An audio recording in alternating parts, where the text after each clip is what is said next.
안녕하세요. 춘천 한마음교회 김효진입니다. 여자라면 누구나 한 번쯤은 꿈꿔봤을 직업이 패션 디자이너잖아요. 저 또한 어릴 적부터 패션 디자이너의 꿈을 꾸었는데요. 저는 그냥 패션 디자이너가 아니라 카리스마 넘치는 까칠한 패션 디자이너가 되었어요. 하지만 예수님을 만나 까칠한 디자이너에서 부드러운 복음의 증거자로 변화된 간증을 나누려고 합니다. 저는 어릴 적부터 어른들도 함부로 못할 만큼 한 카리스마한 성격의 소유자였어요. 저희 아빠는 울던 아기도 옆집 아저씨 불러온다 하면 울음을 뚝 그칠 만큼 소문난 카리스마의 소유자였는데요. 아빠를 닮아서인지 저도 한 카리스마 했습니다. 사실 저는 그 소리가 듣기 싫어서 굳고 부인하고는 했는데요. 어디를 가나 그 소리를 들으니 인정할 수밖에 없더라고요. 하루는 친구와 좀 어두운 골목길을 지나가는데 뒤에서 술 취한 아저씨 세 분이 어이 아가씨 하면서 추태를 부리시는 거예요. 전 너무 화가 나서 뒤로 확 돌아서 한 아저씨를 무섭게 쏘아봤어요. 스스로 느끼기에도 제 기가 장난이 아니더라고요. 순간 아저씨가 움찔하시더니 슬며시 옆길로 도망치시는 거예요. 저의 태도에 아저씨가 더 당황하셨나 봐요. 전 친구를 향해 의기양양한 미소를 띄워주었어요. 쾌감이 느껴지더라고요. 이런 성격은 패션 디자이너와 아주 궁합이 잘 맞았어요. 패션 업계가 그렇게 만만한 곳이 아니거든요. 센 언니들의 집합소라고 보시면 됩니다. 전 입사하고 얼마 안 돼서부터 두각을 나타냈어요. 직원들이 다 함께 워크숍에 갔는데 프로그램 중 간략한 테스트가 있었어요. 근데 어쩌다 보니 제가 1등을 한 거예요. 똑똑한 신입 디자이너로 제대로 눈 도장도 찍고 상금도 20만 원 받았습니다. 그때부터 제 자신감은 날개를 달았고 카리스마 있는 성격은 거침없이 드러났어요. 하루는 그런 제가 보기 싫었는지 한 선배 언니가 저를 옥상으로 불렀어요. 본인한테 고분고분하지 않던 것이 마음에 안 들었나 봐요. 그렇다고 제가 시키는 것을 제대로 안 한 것은 아니거든요. 제 생각이 저는 잘못한 것이 없기에 속으로 그래 어쩔 건데 내가 뭘 잘못했어 맞짱 한번 떠보자 다짐하며 옥상으로 올라갔어요. 전 지지 않겠다는 눈으로 그 선배를 똑바로 쳐다봤고 그 선배는 순간 움찔하더니 몇 마디 얼버무리고는 다시 내려가자고 하더라고요. 전 속으로 피식했습니다. 말도 못 꺼낼 거면서 폼 잡기는 하면서 말이죠. 그 이후로 그 선배는 웬만해서는 저에게 말도 걸지 않더라고요. 저도 그게 차라리 편했어요. 제가 누구 비 맞춰주는 성격이 아니었거든요. 신입 디자이너는 일반적으로 처음에는 선배들 잔심부름을 하다가 어느 정도 시간이 지나면 액세서리부터 디자인을 시작해요. 그리고 그 다음에 의류 디자인을 하게 됩니다. 저도 입사 후 6개월 정도 지나서 액세서리 디자인을 하게 되었는데요. 액세서리는 의류와 달리 생산 담당이 따로 없어 디자이너가 업체 관리까지 해야 했어요. 20대 중반의 여자가 그 바닥에서 달티 다른 업체 사장님을 관리하는 것은 쉬운 일이 아니었어요. 헌데 저는 성격 탓인지 그걸 너무 잘했습니다. 제가 얼마나 업체 사장님들을 쥐고 흔들었는지 한 모자 업체 사장님은 40대 후반의 나이셨는데요. 저만 보면 말을 더듬고 벌벌 떠셨어요. 그 사장님을 코너로 몰며 다그치던 모습은 아직도 동료들 사이에서 회자되고는 합니다. 물론 제가 아무한테나 멋대로 한 것은 아니에요. 근데 그 사장님은 너무 약속을 안 지키셔서 솔직히 제가 좀 강하게 대하긴 했거든요. 샘플 내오기로 하신 것을 다 안 해오시면 죄인 신문하듯 아주 피를 말렸고 하루에도 10번씩 전화해서 어디까지 하셨는지 어디에 계시는지 다른 일을 하고 계신 것은 아닌지 체크하고는 했습니다. 그러다 보니 제품이 제때 입고되고 질도 좋아 판매율이 좋았어요. 어떤 때는 옷보다 액세서리가 더 예쁘다는 평가를 받기도 했습니다. 또 그때 제 별명이 모든 사람이 예스라고 할 때 노라고 할 수 있는 사람이었어요. 제가 있던 브랜드에서는 1년에 18번 정도 상품을 출고했는데요. 매 차수마다 디자인이 끝나면 내부 품평회를 했어요. 다들 담당 디자이너가 상처받을까 봐 둘러둘러 표현을 하는데 저는 선배이든 후배이든 개의치 않고 날카롭게 제 생각을 다 말했어요.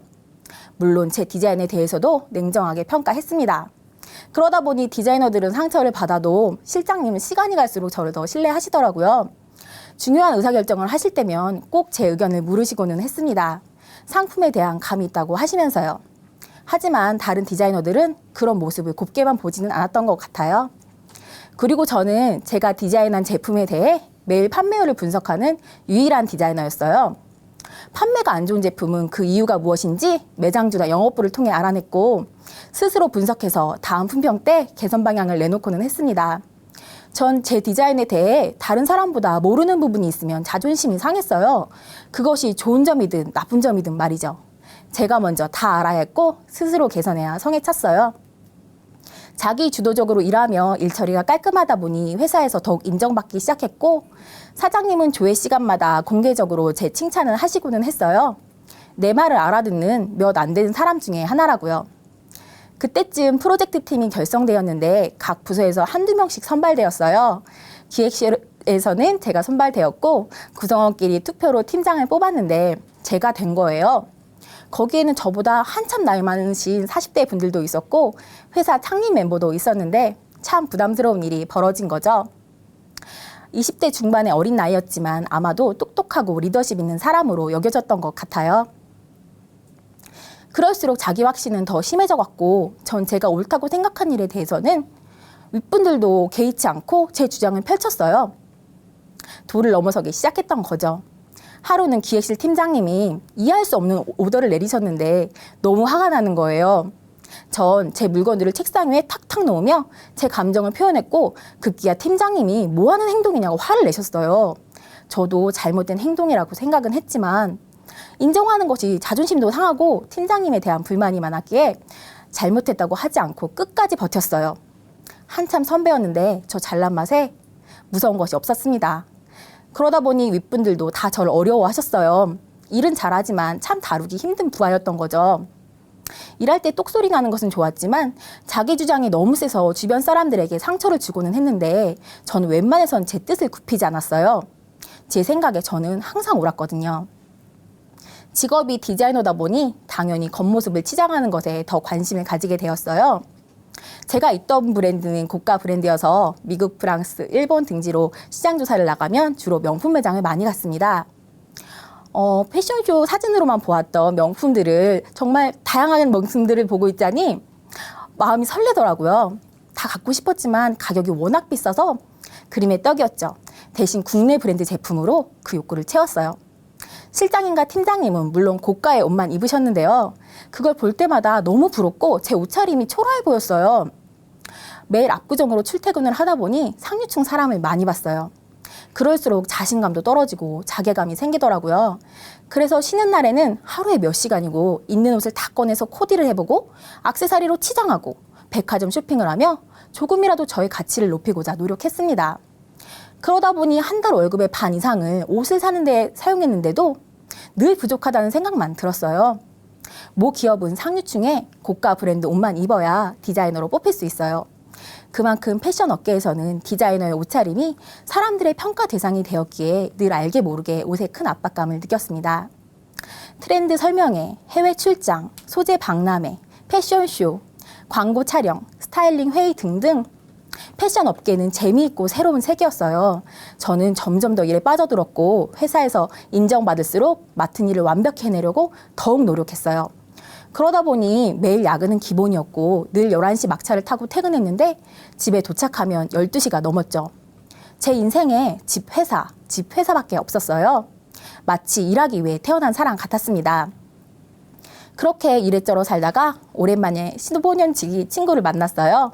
저보고 머리도 식힐 겸 춘천에 놀러 가자길래 단번에 따라 나섰습니다.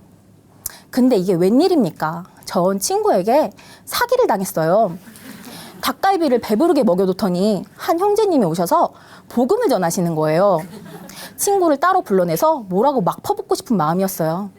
그런지 속도 모르고 형제님은 무엇이 그렇게 기쁘신지 예수님과 관련된 이 얘기 저 얘기 하시는데 기독교에는 관심도 없고 거부감까지 있던 터라 한마디도 듣고 싶지 않았습니다. 짜증을 억누르며 대강 흘려듣고 있었는데 대뜸 자매 성경이 역사서라는 거 알아요? 이러시는 거였어요. 근데 그 한마디에 순간 충격으로 모든 생각이 멈췄어요. 주의 깊게 듣고 있지도 않았는데 그 한마디가 너무 신선했습니다. 성경이 역사서라고? 전 그때까지 성경은 주술서인 줄 알았거든요. 그리고는 자매, 죽었다가 다시 살아난 사람이 있으면 그 사람 말이 맞겠어요? 자매가 이제까지 갖고 있던 가치관이 맞겠어요? 라고 하는데 귀가 번쩍 뜨였습니다. 죽었다, 살아난 사람이 있다고? 그럼 죽음이 끝이 아니야? 전 뭔가에 빨려들듯 얘기에 빠져들었고 죽었다 다시 사신 분은 바로 4대 성인 중 한 분이신 예수님이었음을 알게 되었어요. 그때부터 정말 제 머리에는 지진이 일어나는 것 같았어요. 전 보이는 것이 전부라고 생각했는데 정말 보이지 않는 신이 존재하는 것인가 싶으니 머리가 복잡하더라고요. 그때 그 형제님이 책 한 권을 빌려주셨는데 그 책은 예수님이 부활하셨다는 것에 대해 과학적, 고고학적, 의학적 등등 12가지 측면에서 증명을 해놓은 책이었어요. 다 일리 있고 믿을만 했지만 확실하구나 싶은 결정적인 것이 없어 계속 고민이 되었어요. 그러던 중 12제자에 대한 부분을 읽게 되었고 드디어 결정적인 순간이 찾아왔습니다. 바로 제자들이 부활하신 예수님을 직접 만났음을 확신하게 된 거예요. 예수님을 3년이나 쫓아다녔던 12제자는 막상 예수님이 십자가에서 돌아가시자 다 도망을 갔습니다. 근데 어느 순간 모두 돌아와서 생명 걸고 예수님이 부활하셨다는 것을 증거하다가 다 순교를 한 거예요. 전 몇 명은 어떤 사상에 미쳐서 죽을 수 있다고 생각하거든요. 알라를 믿는 사람들도 스스로 자살폭탄이 되고는 하잖아요. 근데 문제는 죽음이 두려워 도망갔던 11명이 다 돌아왔다는 것이고 그렇다면 다 무언가를 봤다는 것인데 과연 무엇을 봤을까? 부활하신 예수님이구나. 예수님이 부활하셨구나. 예수님이 하나님이구나. 예수님이 하나님이 맞더라고요. 인정할 수밖에 없었어요. 그리고 나니 교회에 가서 예배를 드려보고 싶은 생각이 들었어요. 전 주일 예배에 참석했고 목사님은 예수님이 죽으시고 부활하신 이유는 우리 주인 되시기 위해서이고 예수님을 주인으로 믿지 않는 죄가 근원적인 죄라고 하셨어요. 바로 이 죄를 회개해야 한다고요. 회개 없는 믿음은 가짜요. 예수님을 주인으로 믿지 않는 믿음은 가짜라고 하셨어요. 그 말씀을 듣는 순간 전 제가 가짜라는 것을 단번에 알 수 있었어요. 예수님이 죽으시고 부활하신 것이 확실하잖아. 그럼 예수님이 나의 주인이시구나. 이를 위해 예수님이 부활하셨구나. 전 부활하신 예수님 앞에 바로 무릎이 꿇어졌어요. 마음이 그대로 굴복되었습니다. 죽어야 마땅한 나 같은 죄인을 구하기 위해서 전능자 예수님이 이 땅에 오셨는데 그리고 예언대로 십자가에서 죽으시고 부활하셔서 내 죄를 다 사해 주셨는데 믿을 수 있는 증거를 다 보여주셨어도 내가 그 예수님을 믿지 않았구나. 나 때문에 전능자 하나님이 약속대로 사람이 되어 이 땅에 오시고 죽으시고 부활하시기까지 얼마나 고난받고 인내하셨을까 생각하니 너무 괴로워서 마음을 찢고 싶었습니다.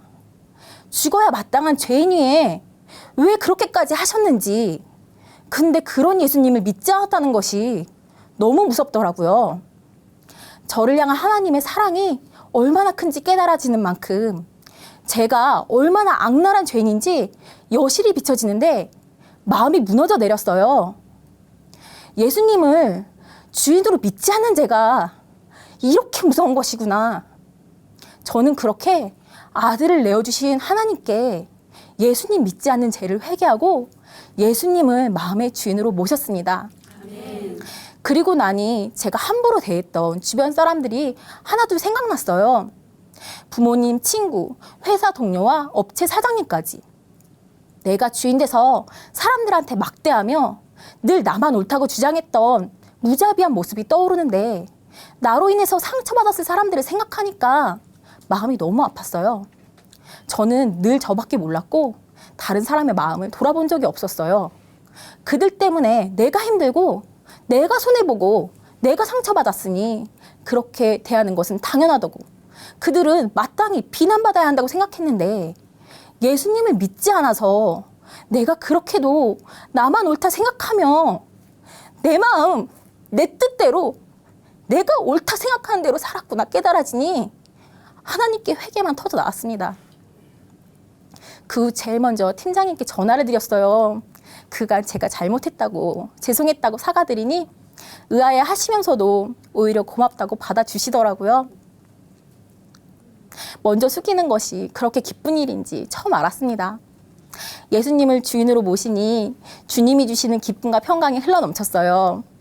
얼굴에는 늘 웃음이 가득했고 사람들은 제 눈꼬리가 내려갔다며 갑자기 얼굴이 왜 이렇게 순해졌냐고 하더라고요. 거울을 유심히 보니 신기하게 제가 봐도 좀 순해진 것 같았어요. 예수님 믿으면 성형수술 안 해도 되더라고요. 겉모습에 치중했던 것도 바뀌었어요. 예전에는 저보다 옷 잘 입는 디자이너 선배들을 만날 때마다 위축이 되었어요. 압구정 거리와 갤러리아 백화점 앞을 지나다니는 것이 너무 싫더라고요. 근데 이제는 영생을 가진 예수님이 주인인 내가 진짜 부자라는 생각이 드니까 그냥 다 만만해 보이더라고요. 말씀에 아무리 똑똑하고 세상 지식이 많아도 초등학문이요. 아름다운 것도 다 썩어질 것이라고 하시니 치장하는 것에도 점차 관심이 떨어졌어요. 예전에 저와 같이 쇼핑 다니느라 고생했던 친구가 있는데요. 이제는 제가 쇼핑하는 것이 귀찮다고 하면 깜짝 놀라곤 합니다. 김효진 진짜 많이 변했다며 엄청 기뻐해요. 무엇보다 쇼핑하는데 안 따라다녀도 되니 그런 것 같아요. 또 놀라운 변화는 주변 사람들한테 관심이 생긴 거예요. 그 전까지 저는 개인주의라고 불릴 만큼 타인에 관심이 없었거든요. 이후 다른 회사로 이직을 하게 되었는데요. 인적성 검사를 했는데 강점 5개 중에 조화, 공감, 개발자라는 타인에 대한 배려와 이해에 관련된 강점이 3개나 나온 거예요. 제가 다 깜짝 놀랐습니다. 지금 회사 사람들은 예전에 저의 이런 모습을 간증하면 믿을 수 없다며 진짜냐고 몇 번이나 물어요. 특히 업체 사장님 얘기가 너무 충격적인가 봐요. 사실 저는 여전히 카리스마 있는 사람으로 평가되고 있어요. 다만 앞에 수식어가 바뀌었습니다. 까칠한 카리스마에서 부드러운 카리스마로. 솔직히 일하다 보면 화나는 일이 왜 없겠어요. 하지만 그러면 또 예수님 믿지 않고 내가 주인 되는 거니까 내 마음대로 할 수가 없었어요. 그러다 보니 자연스럽게 말과 행동이 변했고 상대방도 변화를 느끼더라고요.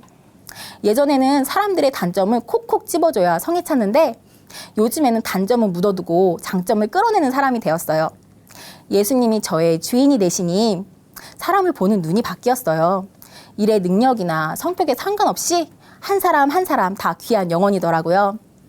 일의 성과보다는 사람 자체가 우선이라는 생각이 들어 진심으로 관심을 갖고 격려해주면 오히려 일방적으로 몰아붙이던 예전보다 더 좋은 결과를 가져다 줍니다. 예수님의 부활로 영원한 하늘나라가 선명해지니 전도에도 뜨거운 열정이 생겼어요. 회사에서도 동료들과 예배드릴 수 있는 작은 교회를 세우고 싶은 마음이 가득했습니다.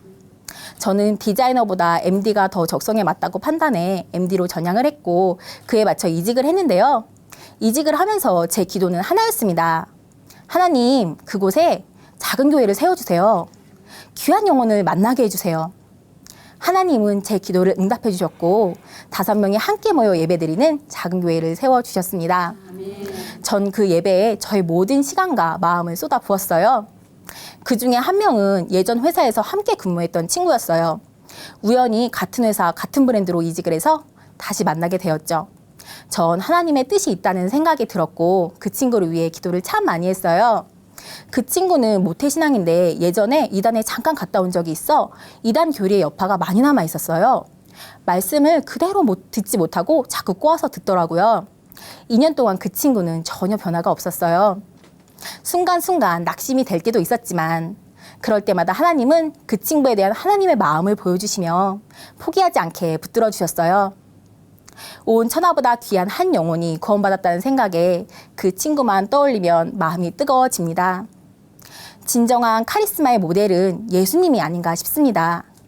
진리를 위해 생명을 걸고 참 사랑이 무엇인지 보여주신 예수님께 감사하며 저는 오늘도 주님의 명령에 따라 한 영혼이 온 천하보다 귀하다. 이 말씀을 붙들고 부드럽게 전진합니다. 예수님이 나의 주인이십니다. 감사합니다.